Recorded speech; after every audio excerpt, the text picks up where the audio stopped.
E aí, pessoal, mais uma live aí, show de bola. Mais um bate-papo aí com mais um cara que também é craque demais. Um cara que eu também conheci nessa minha jornada pelo basquete de rua, que me levou a muitos lugares diferentes. E eu tô fazendo essa série de bate-papo aí com pessoas que eu conheci, pessoas que se tornaram meus amigos e que são pessoas de fundamental aí importância na minha trajetória como um todo, beleza?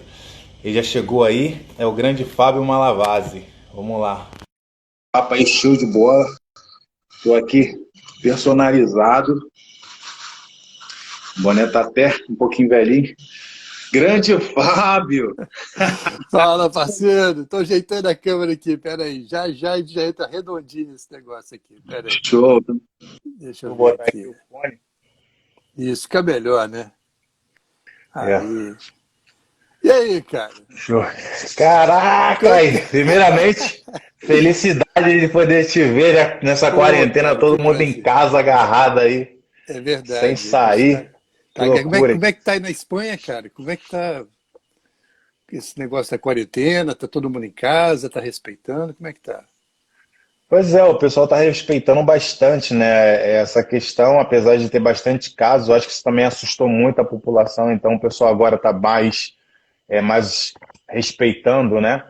E aqui onde que Aham. eu tô, que é em Palma de Maiorca, os índices são bem baixos, então assim, tá bem mais tranquilo também.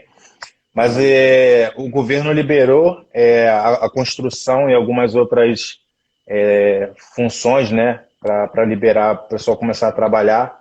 Então a gente está aí vendo como é que vai ser isso, né? Essa volta aí de alguns trabalhos, de que forma isso vai afetar esses índices, né? Esperar que não, né? Ah, pois é. É situação complicada, né, cara? Mas Difícil. tem que encarar igual você fez a vida toda, né? Encarou, é isso aí, meu irmão. Bola pra frente, né? Fazer o quê? Tem que Esse, esse, proteger quem esse, merece, né? esse mais que nunca, né? Porque não tem o que fazer, quer dizer, uma coisa bem acima da gente, a gente fica meio que de mãos atadas. A única coisa que a gente pode fazer é se proteger e esperar para isso passar mais rápido, né? É isso aí, é isso aí. Vamos lá? Show de Então a bola, galera vamos? aí, eu tô sabendo que tem uma rapaziada que está acompanhando a gente aqui, rapaz. Vamos contar a É, história. Olha o cara. Carlinho, tá todo mundo Ó, o Carly aparecendo. chegou aí. Isso aí. Pois é. Então, cara, primeiramente eu queria te agradecer aí por você estar participando dessa live. Para mim é uma satisfação enorme Pô, bom saber que prazer. pessoas como você, né, pessoas aí tão compromissadas, cheias de responsabilidade, pessoas que têm uma influência muito grande, né, estão dispostas a falar aí do basquete de rua. Isso é muito Pô, importante para a gente, para nós, né, para mim principalmente, para a galera que vive nesse meio do basquete de rua.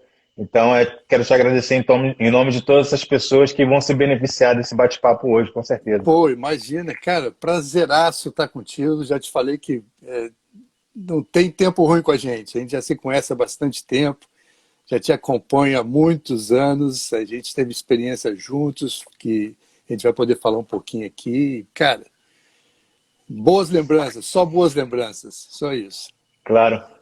Deixa eu te falar, eu tive um problema com a outra live, que eu tinha, a Aham. imagem ficou muito próxima, né? A imagem da nosso vídeo. Então, quando terminou Aham. a filmagem, eu quis cortar a imagem para poder publicar no, no YouTube e tal, e ficou meio cortado. Eu não sei se a Hum. sua câmera já tem bastante espaço. Depois que o Instagram cortar, ele vai diminuir, talvez não apareça seu corpo todo. Mas só para você saber. Não, então daqui para baixo tá tudo certo. Porque Se der uma chegadinha só para trás.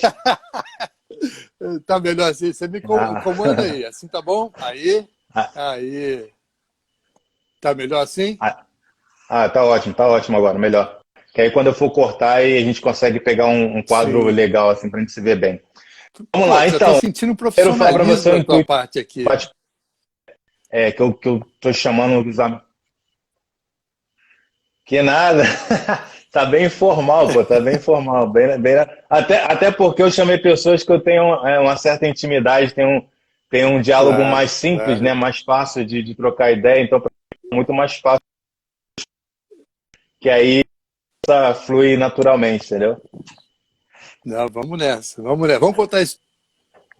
Então, essa aí é poder falar um pouco do basquete. Então, eu O, queria saber de você, eu preparei algumas perguntas aqui bem relacionadas ao basquete de rua, ao basquete que foi o que me trouxe, né, até aqui, que fundamental na minha carreira toda. E eu tenho algumas perguntas que eu acho que seria bom vocês falar para que as pessoas também conhecessem um pouco desse lado do basquete de rua aí, nos Estados Unidos, onde você mora, onde você tem um convívio muito grande e, de repente, ideias, informações suas são importantes para nosso desenvolvimento aqui também do basquete de rua no Brasil. A primeira pergunta seria: qual a relação do basquete street, né, que esse basquete na rua, com a NBA? Assim, existe alguma conexão dos dois lados, assim, mútua? olha, indiretamente sim, né? Você vê que no basquete de rua, né, que você teve a oportunidade de conhecer aqui quando veio aos Estados Unidos, existe sempre a participação de vários jogadores da NBA para promover o basquete de rua, que na verdade aqui em Nova York o basquete de rua, inclusive agora um pequeno comentário aqui aproveitando, é, por conta do coronavírus, do Covid-19, né, eles tiraram todos os aros das tabelas dos playgrounds da cidade, justamente para evitar. Então, mas eu falo isso porque o basquete é quase uma terapia para muitas comunidades aqui, né? Os caras saem, vão bater bola, refrescar a cabeça, jogar a bola e também se desenvolver, né? Como é o caso de vários jogadores da NBA que participam desses torneios que normalmente acontecem no verão, que coincide justamente com as férias da NBA. Então, você teve a oportunidade, na época, o cara ainda não era famoso, você jogou contra o Kemba Walker, que hoje está lá no Boston Celtics, né, teve várias experiências, eu tive a oportunidade de ver vários jogadores que passaram por aqui nos playgrounds de Nova York. Quer dizer, há uma interligação, né, muito forte. Talvez não seja uma coisa oficial entre a NBA e o basquete de rua, mas é muito interligado pela participação desses jogadores, né, que hoje são estrelas na NBA, que passam. Né, o que muita gente não sabe, Leandro, é que muitos desses jogadores, né, porque o que acontece? Quando você tem lá a escalação dos jogadores da NBA, aparecem as universidades. Então, um cara lá da Universidade de Duke, de Illinois, da Carolina do Norte. Não fala a origem do jogador, você tem que dar uma pesquisada. Mas a grande maioria desses jogadores vem de Nova York. Então, isso aqui é um celeiro muito forte do basquete profissional, que no caso é a NBA, e outras divisões. Né? Hoje a gente tem a G-League, que tem vários jogadores também, se tornou a segunda divisão da NBA. Quer dizer, tem uma interligação muito forte, cara. Né? Então, eu acho que, assim, aproveitando um comentário, mudou muito, eu acho, o basquete, desde a época que você teve aqui. Né? O basquete continua muito forte. Né? O Rocker Park continua uma referência, mas não é o que foi antigamente. Logicamente, tem alguns eventos que acontecem lá, mas tem um lugar que hoje... Você jogou lá no Dyckman, né, que teve aquele... Que foi até o Kemba Walker foi lá, Dyckman. Então, ali tem uma... O que está acontecendo agora é o seguinte. Estão criando muitas quadras cobertas, com ginásios fechados. E hoje a molecada vai para esses lugares, com ar-condicionado. Então, caiu um pouco aquele basquete de rua. Continua, cara. Você vai em Nova York, você vai ver gente jogando em todas as quadras, competições, mas caiu um pouco, né? Justamente porque hoje a molecadinha quer ir para um lugar com ar-condicionado, com a quadrinha de madeira, toda arrumadinha. Mas a formação dos jogadores, né, que saem que vai lá para o playground com aquela quadra de concreto e vai jogar, é outra formação, porque aquele é pau, você sabe como é que é, contato físico, e que não acontece muito nesse ano. Então, isso aí é só queria só fazer um parênteses aqui, porque mudou um pouco em relação a isso, sabe?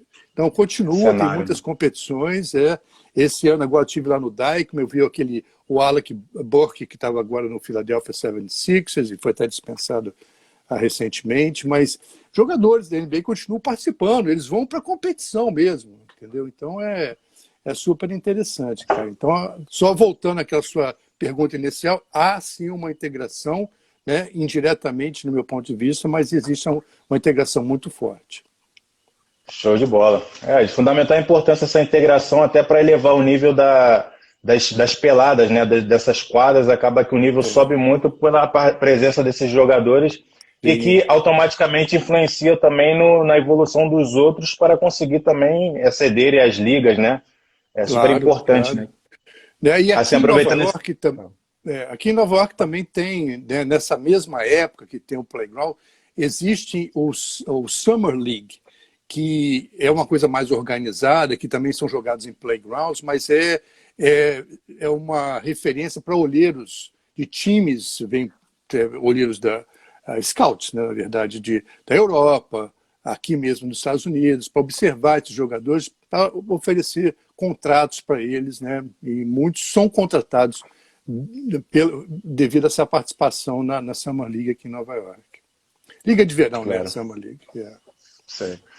Esse assunto é importante porque a gente vê a frequência desses jogadores de alto nível, né, nessas competições mais urbanas, mais de ruas, né, e que acabou se tornando mais organizado, como você mesmo está dizendo que a Summer League se tornou uma referência, mas que eu acredito que no início era simplesmente basquete de rua, que foi evoluindo até chegar a esse nível, e eu acredito que essa evolução se deve também à participação desses grandes jogadores que jogam nas ligas profissionais, mas também participam das ligas, enfim, dos basquetes de rua, que faz com que o nível suba muito. E é uma coisa que o Brasil às vezes perde, que eu acho que o Brasil deveria ter mais participação dos atletas profissionais nas quadras públicas, para subir também o nível e fazer com que esses jogadores consigam também mais possibilidade de alcançar um espaço, né?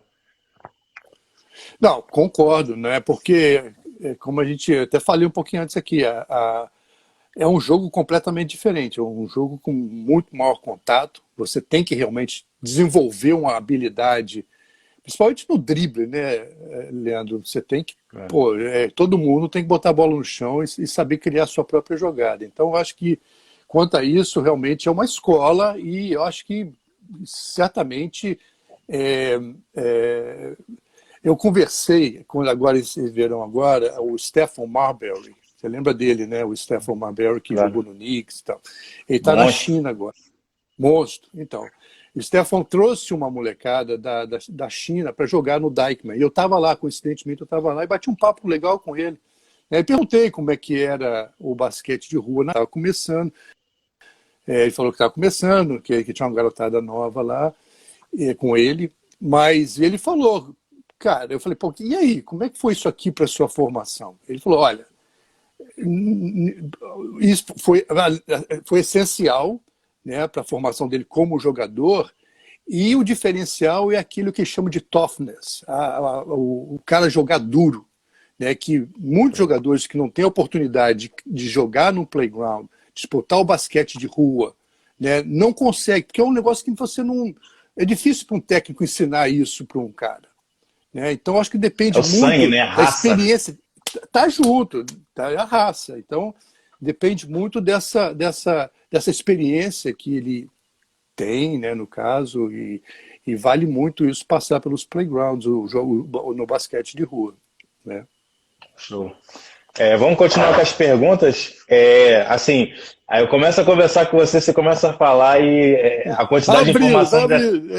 A quantidade de informação é tão grande, é tão vasta essas informações, porque isso influencia muito na maneira das pessoas encararem um basquete de rua, porque aqui no Brasil a gente ainda é um pouco pobre com relação a esse estilo de vida, né, esse comportamento, esse grupo. E aí nos Estados Unidos isso é muito presente, é muito forte, isso é muito maneiro.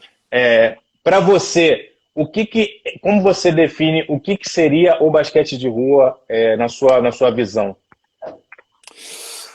Eu acho que o basquete de rua teve algumas fases, né? Teve aquela fase, né, foi a fase original, que era aquele jogo pegado, que continua, né? Mas teve aquela fase também da end one, né? Aquela coisa exibicionista, o cara andava com a bola, né? Então era uma coisa mais show, e isso pegou bastante, né? Então, inclusive, teve uma época que eu levei o professor, né, The Professor, aí no Brasil. Não sei se você estava naquela época, você jogou contra ele naquele time? Tá, jogamos. Em São Paulo, né? Então, Isso.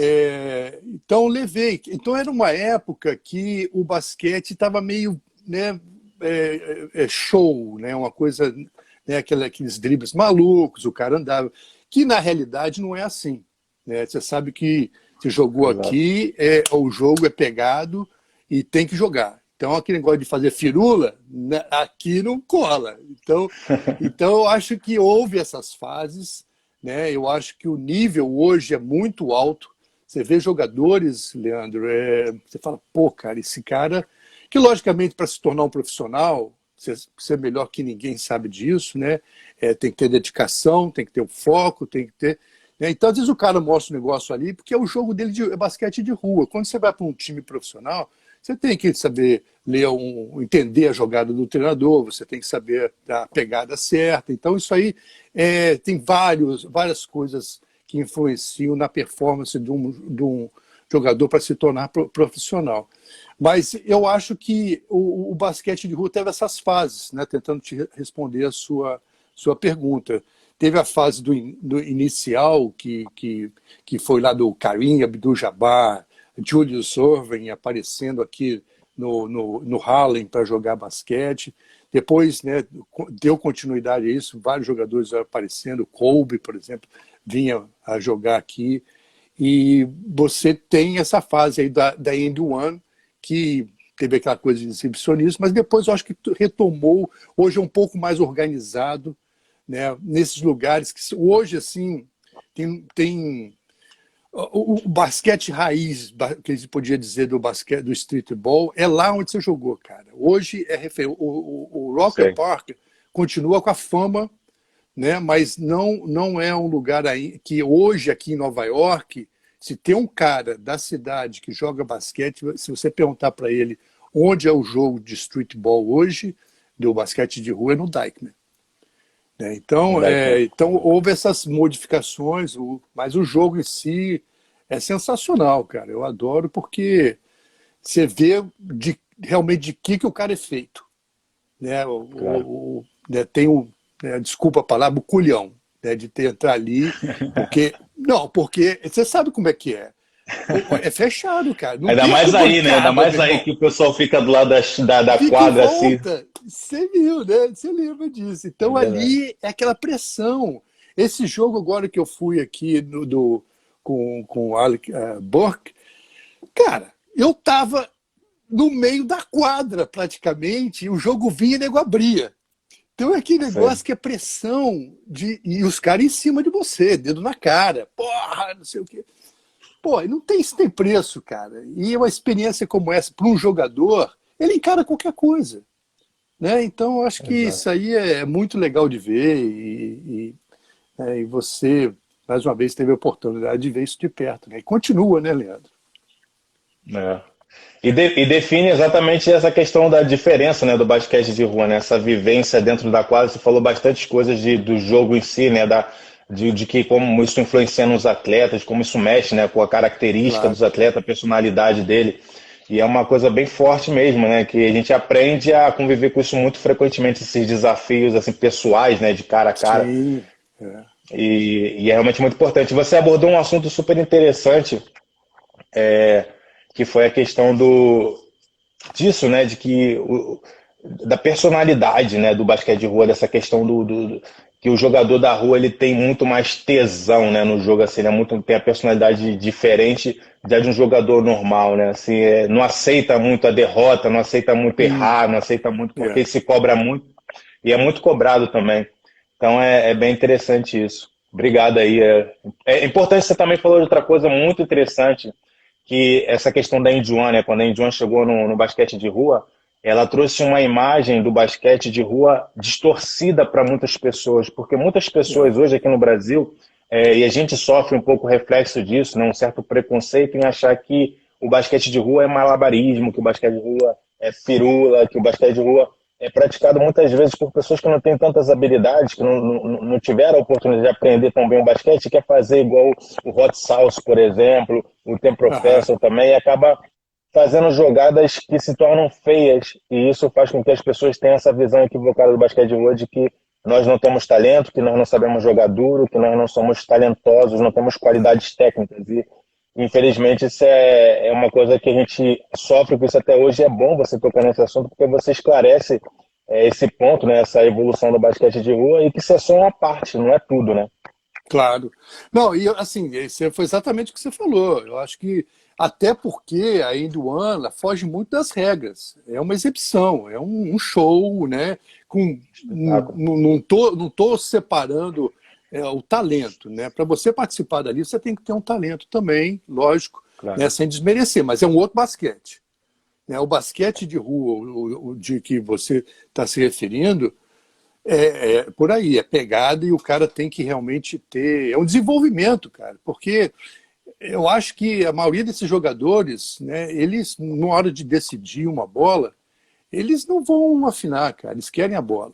Né? Então, eu acho que é um exemplo pequeno, mas eu acho que é o tipo de diferencial que você pode colocar assim, para definir, né, o aprendizado que você tem no basquete de rua. Né? Então, é muito legal. Muito obrigado.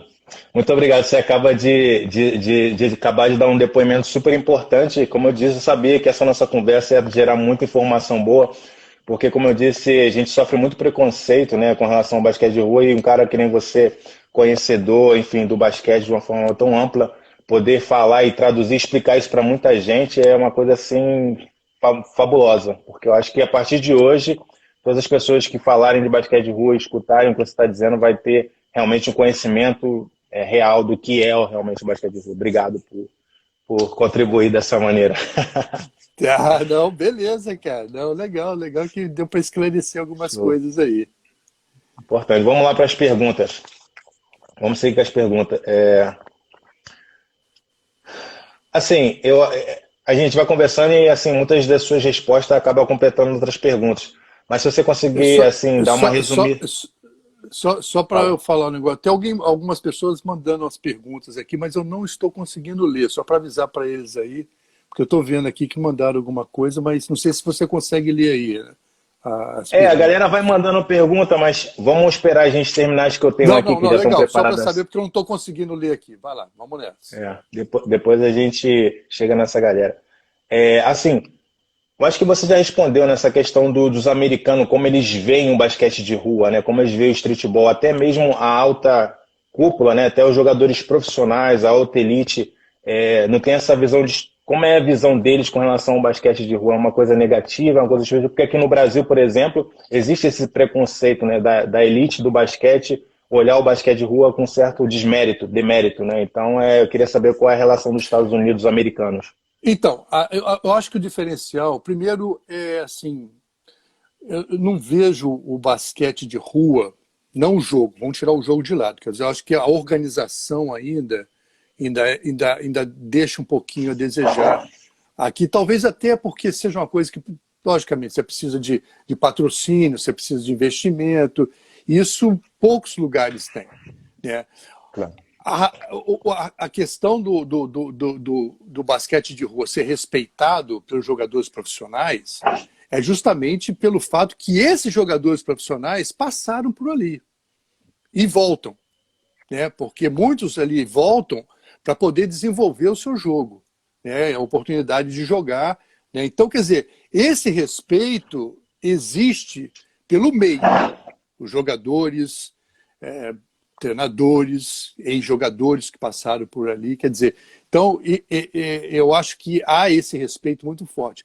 A questão organizacional peca um pouco ainda, sabe, Leandro? Mesmo aqui nos Estados Unidos, você tem, né, como eu te falei, tem no Dyckman, você tem ali a West Fourth, que é aquele cage. Não sei se você já ouviu falar que é o cage, que é um lugar que tem em Nova York. Cage é uma gaiola.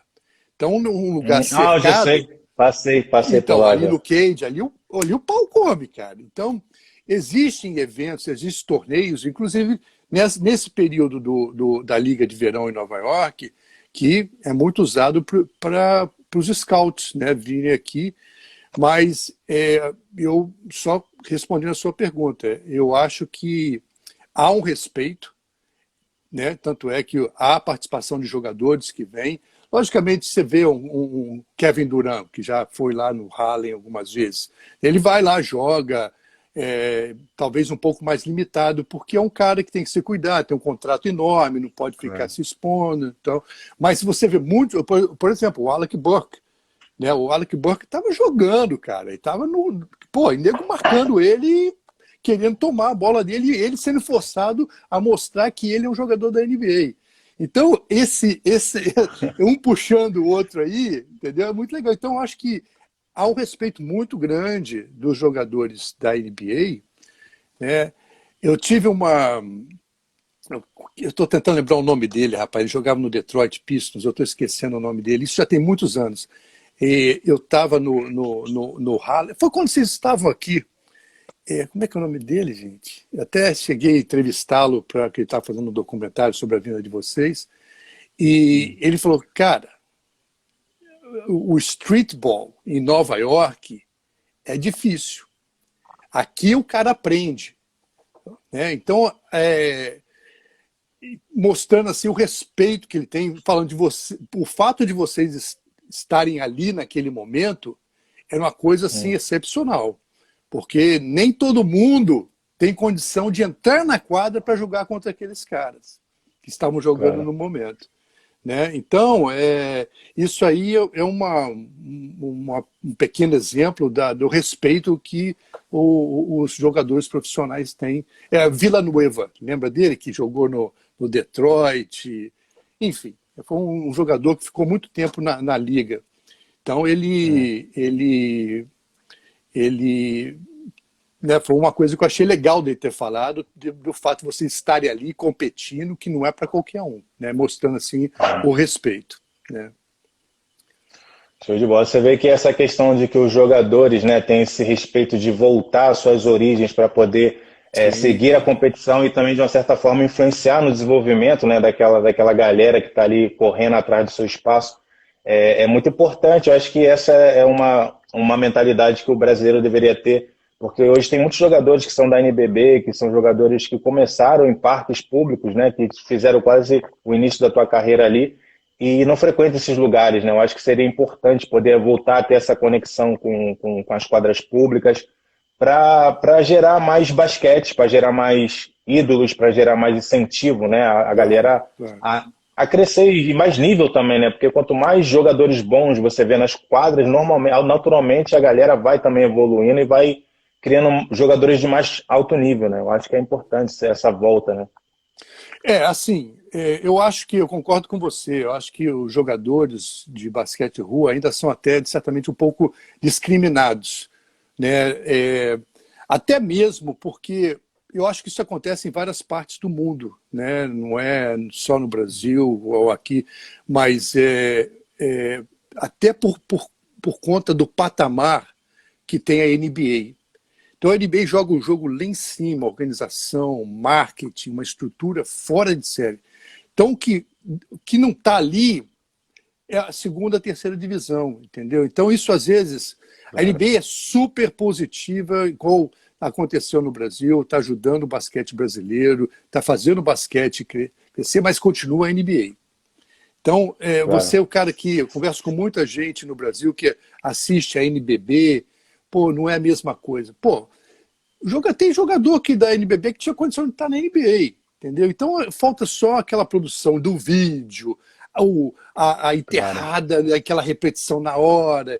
Então é todo um conjunto de coisas que amparam essa sombrinha aí, né, do guarda-chuva da NBA para promover o jogo, que tudo que está embaixo se torna secundário.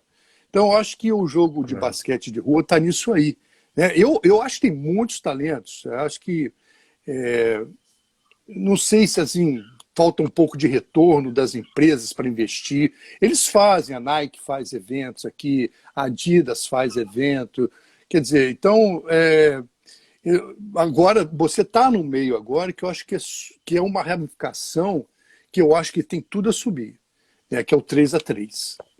Você vê as oportunidades que você está tendo agora, você está viajando o mundo inteiro. Exato. Tem o Big Three aqui nos Estados Unidos, que está crescendo, tomando coisa. Esse fato do 3x3 se tornar uma categoria nas Olimpíadas. Eu acho que isso diferenciou o jogo, deu uma certa importância. Então, são pequenos detalhes que eu acho que podem alavancar o que faltava para o basquete de rua. Porque o 3x3 veio da rua.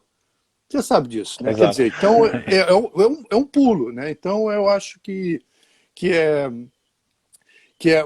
o momento agora eu acho que é muito importante para mudar o cenário do basquete de rua, cara. Eu acho que continuar, a NBA vai continuar lá em cima, mas se você der uma estrutura melhor para o basquete de rua, organizar eventos promocionais, eu acho que tem a tendência de crescer. Eu acho que é o caminho que está acontecendo agora. Você tocou num assunto bem interessante, né? Que aqui existe um questionamento muito grande com relação ao basquete 3x3, né? Que ele surgiu, a FIBA, né, adotou o esporte e meio que modulou ele a meia sua maneira, com algumas regras, normas, enfim, toda uma estrutura, né, profissional, né, de gestão, de estrutura de uma forma geral, né, e transformou no esporte olímpico em 10 anos, quer dizer, eles trabalharam muito bem. Mas existe essa dúvida se o basquete 3x3 é uma nova modalidade ou se vem, ou se já existia antes. O que você pensa com relação a isso? Desculpa, como é que falhou um pouquinho? Se a modalidade já existia antes? Não entendi, desculpa, picotou aqui. Você acha que o basquete 3x3 ele é basquete de rua ou ele é uma coisa diferente? Bom, eu acho que pelo fato agora de se tornar... Ele diferenciou. Eu não acho que é diferente não, sabe, Leandro? Eu acho que ele diferenciou... Porque, por exemplo, você agora, aproveitar o teu exemplo. Você hoje está tendo um treinamento específico, você tem massagista, você tem um fisioterapeuta, você tem um trainer que vai te dar um treino específico para aquele jogo. Antes disso era você e Deus, cara. Você estava treinando, você teve sua época lá que jogou no Flamengo, aquela coisa toda, mas depois é o Leandro, né? Então, às vezes, você, pelo seu esforço, você ia colher ou coletar informações para te ajudar no treinamento. Né? Então, eu acho que esse diferencial que você está presenciando, que está tendo o 3x3, né, que você chama, eu acho que isso muda um pouco de patamar. Tira, né, se diferencia do basquete, do streetball, que, na minha opinião, está mais interligado do que as conversas que a gente teve aqui antes. Eu acho que o 3x3 saiu da rua, cara. Então não tem jeito. Claro. Só que está recebendo uma estrutura melhor agora e certamente vai se diferenciar, principalmente sendo uma modalidade olímpica. Né? Então aí você vê televisão, o cara começa a transmitir os jogos, muda todo o cenário. Então eu acho que esse aí é o diferencial do basquete de rua para o basquete 3x3 que está acontecendo agora, né? Que teve sua evolução.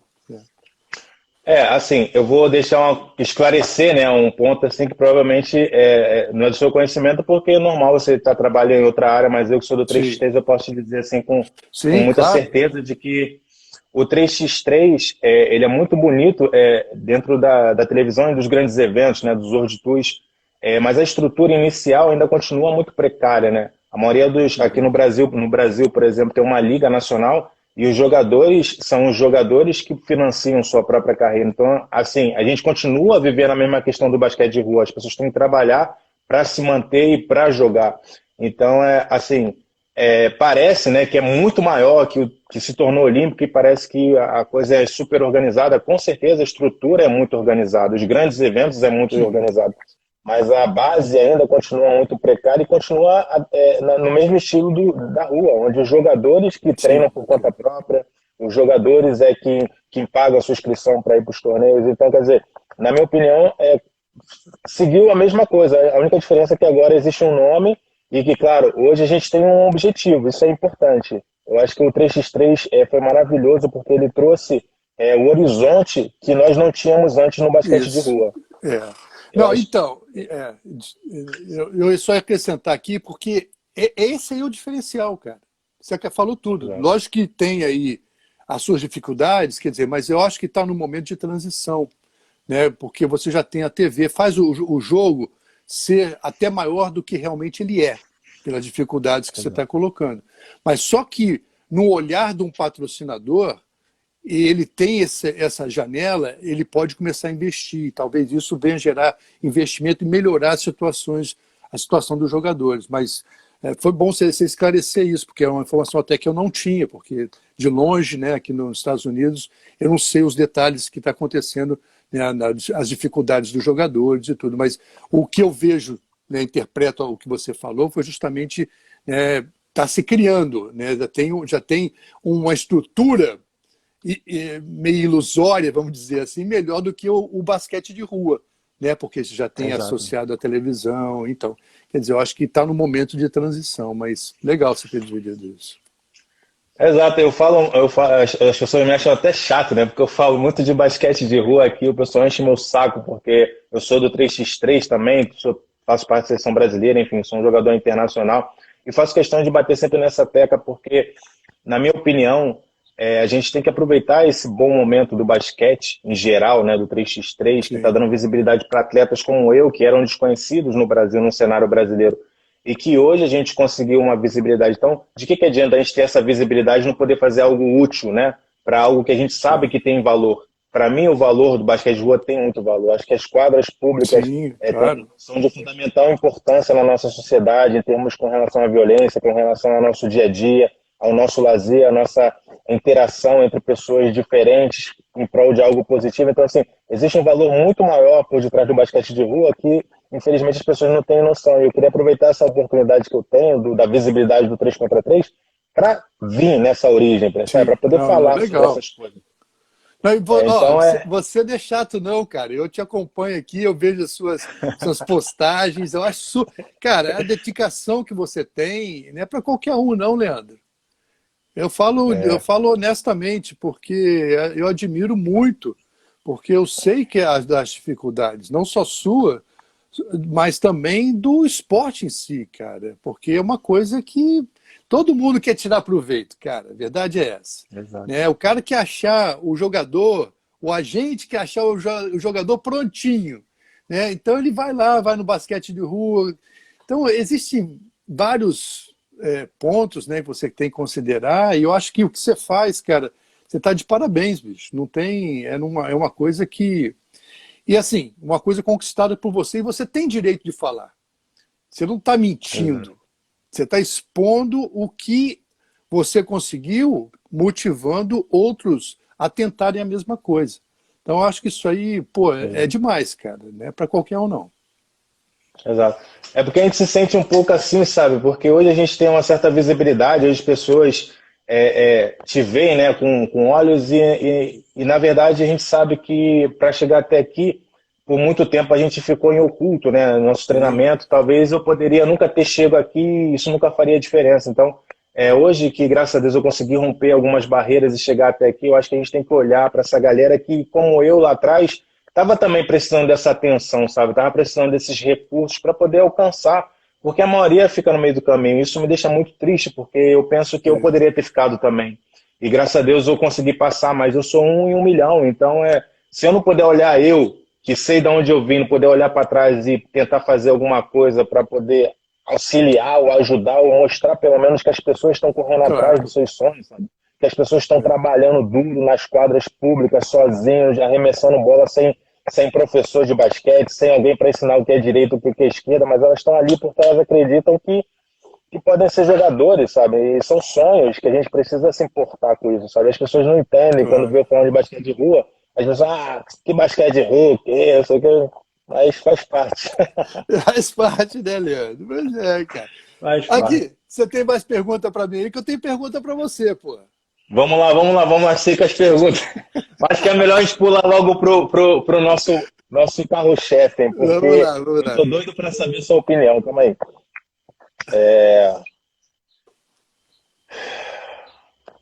Agora, vamos lá para a grande pergunta.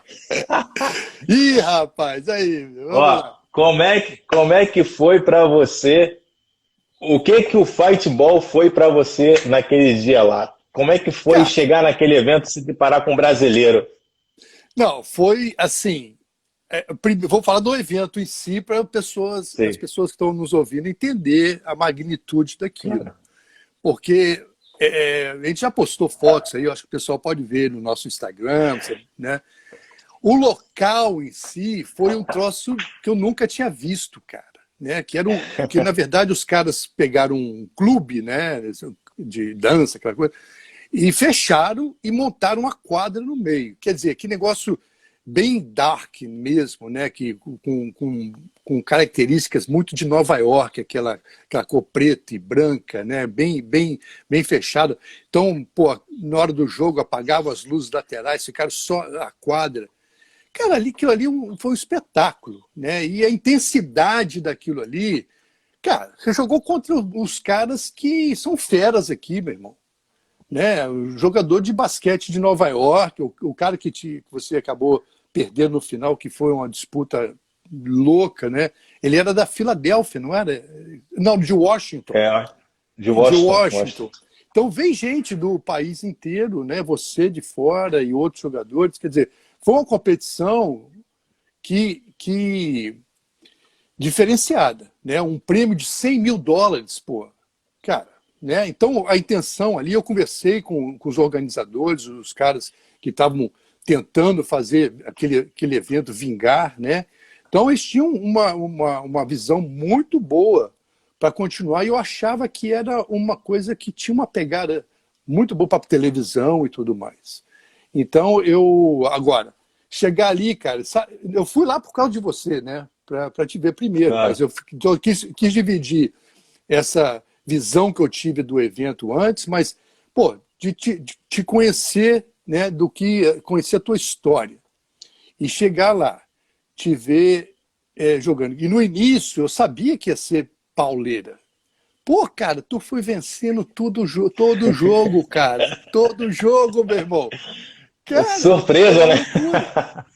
Uma surpresa ótima. Porque, até porque quando você me conheceu, até quando você me conheceu, meu nível era diferente do nível que foi quando eu cheguei lá. Né? Exatamente.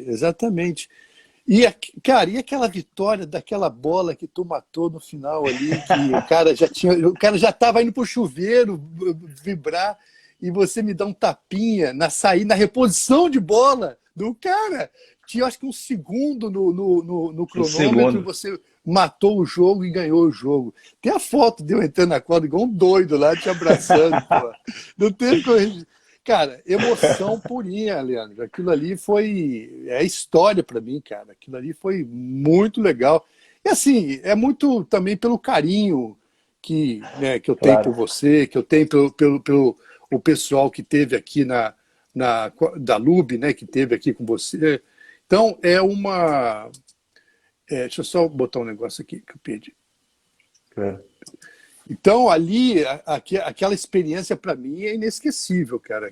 O pessoal o Carlinhos, né, veio todo mundo, o pessoal, né, o Marcos, né, o Paçoca, o Alves, o Bruno, né, essa turma. Pô, eu tenho um carinho por vocês que aquele evento que eu organizei, que na verdade quem organizou foi a LUB, né, o Filó, o pessoal que veio aqui, o Zezinho, né, o pessoal que sempre amparou aquele projeto, né, guiado lá pelo Filó, eles que organizaram, e eu simplesmente dei o apoio aqui, organizando aquelas idas que a gente teve. Então, eu tenho uma lembrança daquele grupo, cara, que vai comigo pro resto da vida. Aquela experiência ali foi sensacional, cara. Então, e depois te reencontrar em 2000, já tem muito tempo já, cara, 2016, cara, você acredita? É verdade. Eu cheguei né, te encontrar ali num evento daquela magnitude, né, com prêmio de $100 mil, né? Então, vou te falar, cara, foi muito emocionante, e de vez em quando eu bato aqui, até já te mandei fotos repetidas. Mandou mandar as fotos. Eu encontro aqui, Leandro, já te mandei essa foto? Então, toda vez que eu vejo aquelas fotos, eu sempre especial, cara, sempre especial, muito legal, muito legal.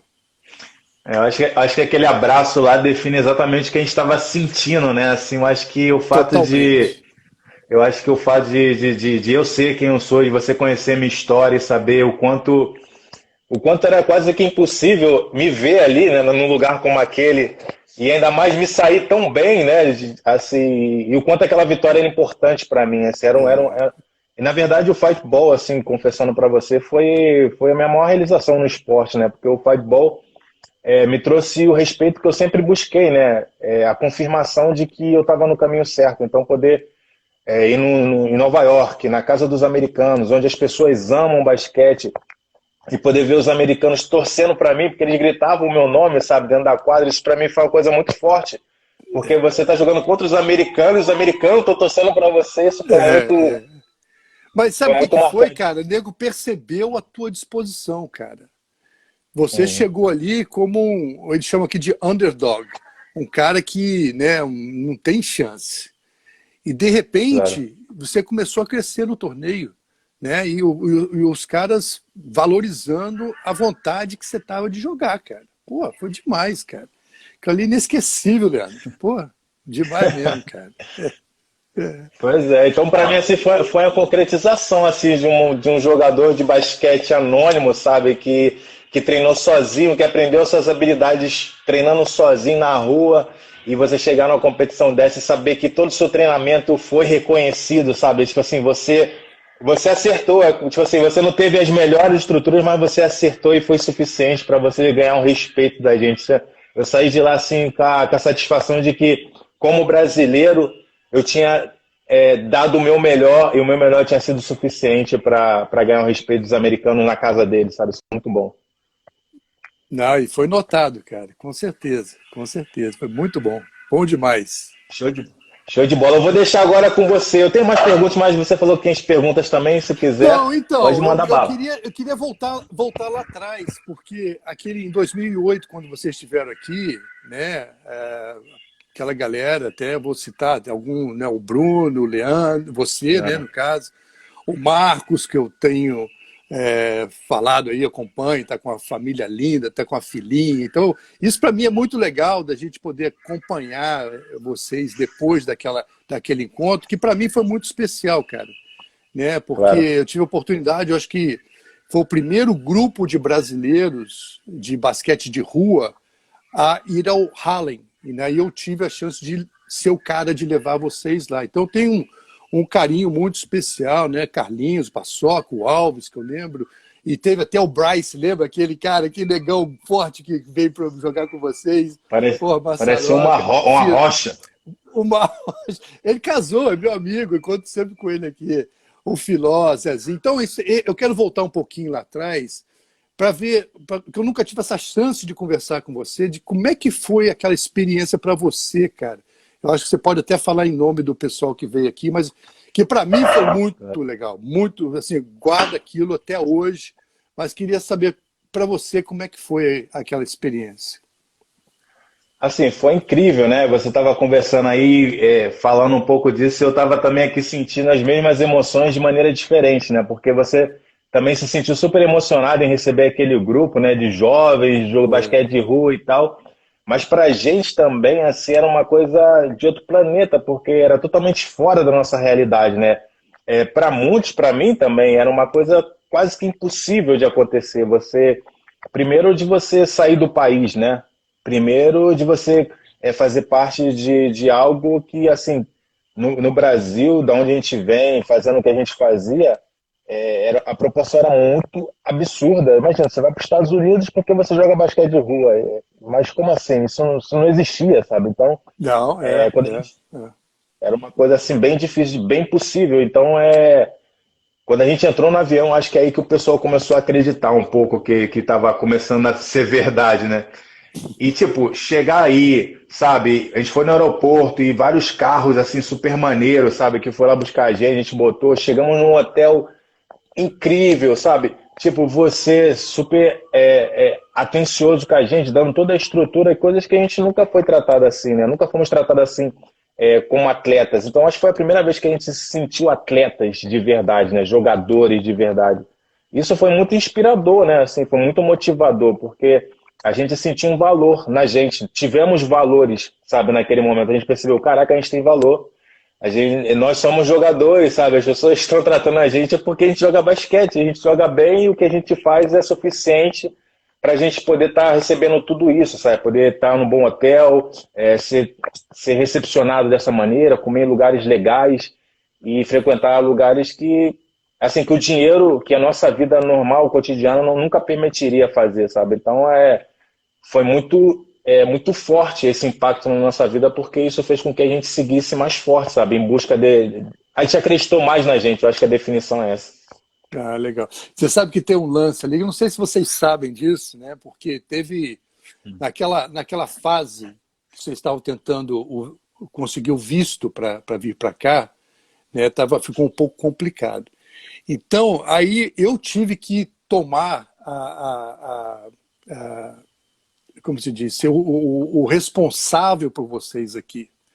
Então teve um dia, eu falei, não, claro que é você. Tá? E de repente, um dia, antes de vocês virem, eu recebo um telefonema do consulado, do cônsul americano no Brasil. Caraca. Querendo saber que história é essa. Como é que vai ser, você vai ser o responsável. Eu tive que dar toda a minha informação para os caras. Eu era o responsável para vocês chegarem e para saírem. E a minha preocupação, Leandro? Eu falei, rapaz, você vai ter um deles. Claro. Não conhece ninguém, não conhece ninguém. Não conheço ninguém, né? Então, uma resposta incrível. Acho que vocês não sabiam disso, né? Mas, assim, logicamente, na hora lá, quando eu nem pensei nisso, né? Mas, logicamente, a gente estava, né, com essa responsabilidade, eu estava com essa responsabilidade de botar todo mundo de volta no avião, né? Então, cara, teve essa particularidade aí, mas, cara, para mim foi sensacional, cara. Muito legal. Não, com certeza foi uma atitude muito arriscada assim da sua parte, né? Porque naquele momento ainda existia o sonho americano, né? E você vê vários jogadores de rua. Não é porque é de rua que possivelmente vai fazer alguma coisa errada, mas o fato de ser de rua... Não, mas é uma oportunidade de vir para cá, né, Leandro? Exatamente, mas é sobre isso. De você ver jogadores, pessoas que não têm uma vida financeira tão estabelecida, né? E pensa que de repente pudesse ser uma oportunidade de já estar aí e se adiantar. Eu acredito que alguns de nós devem ter pensado nessa possibilidade por algum momento, né? Não, eu acho que teve, por isso que mais me preocupou. Não vou falar nome aqui não, mas teve. Exato. Mas eu fiquei na minha, mas eu fiquei preocupado. Putz. E ainda mais, tipo, tu sabendo que tipo, tu não conhece ninguém e já tá todo mundo ali, o pessoal, quem é Fábio Malavasi? Você nem quer Fábio Malavasi também direito. Quer dizer, da mesma maneira que você não nos conhecia, eles também pudessem não se importar tanto, né? Assim. Claro. Responsa graças a Deus deu tudo certo. Deu tudo certo. Muito bom. Graças a Deus. Foi incrível aquela experiência. Beleza. Legal. Mas assim, legal, outra coisa assim também que pra gente foi muito forte também foi essa questão do jogo, né, cara, na quadra. Eu não sei se você tem mais uma pergunta relacionada a isso. Mas não, eu tinha curiosidade de saber dessa experiência, mas vamos lá. Pode falar. Exato. Essa questão do jogo, né, cara, chegar na quadra lá daquele jeito. Eu me senti num filme, mano. Eu tenho essa recordação na minha vida e eu me senti dentro de um filme. Poder ver as pessoas sentando cadeira de praia, assim, no meio da quadra, sabe? Na lateral, assim, tipo os latinos, sabe? Aquela gangue, tipo os grupinhos. E aquele cara falando no meio da quadra. Nossa, foi tipo assim, foi uma parada que eu assim, caralho, que loucura, mano. Que loucura. Os caras do time, né, chegando nos carrões, assim, fodas. E a gente tudo duro ali. E eu falei assim, caralho, que loucura é essa, mano? Mas foi isso mesmo. E só assim, imagino, né? Eu já estava habituado àquele meio ali, mas para vocês, talvez só tinham visto, né, na televisão, né? Naqueles jogos que dizem filme que você vê, mas, pô, que experiência, cara. Que legal. Foi incrível. Foi incrível. Deixa eu te falar, assim, resumindo, a Lube foi incrível para todos nós, para mim, para minha vida inteira, minha carreira inteira, me proporcionou essa grande viagem aí para os Estados Unidos. Aqui no Brasil também eles fizeram um trabalho muito bom, durante muito tempo, levaram o basquete de rua em muitas escolas, muitos hospitais também, fizemos apresentações e foi um momento assim do basquete de rua no Brasil muito importante e tenho certeza que também colaborou muito para que hoje eu esteja aqui, né? Eu acredito que foi fundamental. Mas agora vamos mudar um pouco de assunto, voltar um pouco para o 3x3 agora, porque Ok. porque a maioria do meu público é um público do 3x3, o pessoal fica um pouco curioso e às vezes um cara que nem você assim é importante que fale da modalidade para que ela cresça, né? Para que as pessoas saibam mais como é que Claro. funciona, porque aqui no Brasil muita gente ainda não conhece o 3x3, por mais que se tornou olímpico, mas pessoas como você que são muito influentes, falar do 3x3 é uma coisa nova para muita gente. Então, eu te agradeço mais uma vez por poder transmitir essa nossa vida, né, para as pessoas que te acompanham, porque isso vai ajudar muita gente. E eu faço isso, te agradeço como amigo. Eu sei que você aceitou porque você também é meu amigo, então Claro, muito claro. obrigado. Muito Não, obrigado. o prazer foi meu, Leandro. Vamos lá. Assim, é uma pergunta um pouco curiosa. Se você pudesse, não sei se você já chegou a acompanhar um pouco o 3x3 FIBA, que ele é um pouco diferente do Big Three, né? O Big Three, o jogo é mais parado, no 3x3 ele é mais constante. Você já chegou a acompanhar alguma coisa, sabe algo? Vou ser honesto, eu acompanho assim de notícias e tudo, mas eu nunca tive a oportunidade de assistir um jogo, né? Às vezes vejo Entendi. uns vídeos curtos seus, mas assim, para Sim. ser bem honesto, não, não assisti ainda um jogo 3x3 ou 3x3 completo. Show. Então, eu ia tentar pedir para você, assim, vou tentar resumir um pouco com base em alguns vídeos que você viu, porque os vídeos já dão mais ou menos uma ideia do como que funciona o jogo, até porque o 3x3 não é uma coisa tão distante, né? Ah, Sempre foi jogado e sim, é mais ou menos a mesma coisa, não tem claro. muita diferença.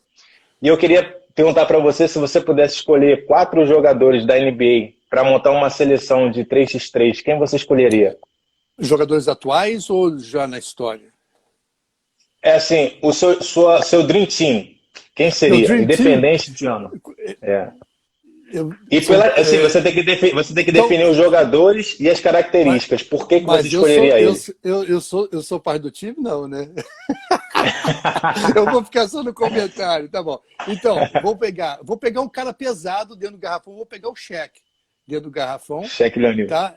Eu pegaria o Allen Iverson, né, que seria o cara que Sim. ia botar a bola no chão, criar a sua jogada, e talvez um atirador, cara. Pode ser o Curry, Steph Curry, Curry. para chutar as bolinhas. Quer dizer, você tinha ali 3 elementos que você poderia fazer estratégias diferentes, né? Tem o Shaq dentro do garrafão, tem o Iverson que tem um, um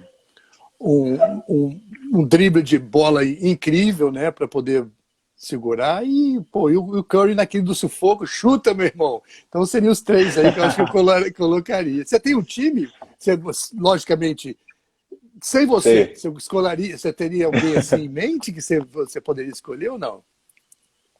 Então, tenho jogadores da NBA, por exemplo, se eu fosse montar um time de 3x3 com jogadores da NBA, eu escolheria. São 4 jogadores, na verdade, são os 3 jogando, mas estão sempre alternando. Eu, por exemplo, Aqui, ó, escolheria o LeBron. o Scott Machado tá falando que é o Nenê, o Barbosa, o Leandrinho, eu perdi o outro aqui, o último aqui. E o Tá, discreto sou eu. e discreto, E então ele, tá né? certo, não viu. E ele, né? E ele. Ele, Nenê. Aí, só montar o time, né? Tô dentro, hein? Tá, Já tá então, fechado. beleza. Agora, se eu pudesse montar um time, eu escolheria, com os jogadores atuais, eu escolheria o Curry, que eu acho que é um jogador assim muito excepcional, né? O cara é incrível realmente. Defende também muito bem, eu gosto muito da defesa dele. Eu escolheria o LeBron, o Kevin Durant e não sei, de repente o é que eu não conheço todos os jogadores da NBA, né? Mas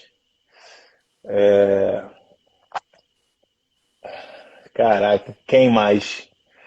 Eu acho que o Harden. Eu acho que eu escolheria o Harden. Apesar de ele ser Ah, fominha, mas eu acho que eu escolheria ele. pô, então já se prepare que você não vai receber passe, né, garoto? Você tá na quadra para os rebotes, né? O Harden vai chutar todas.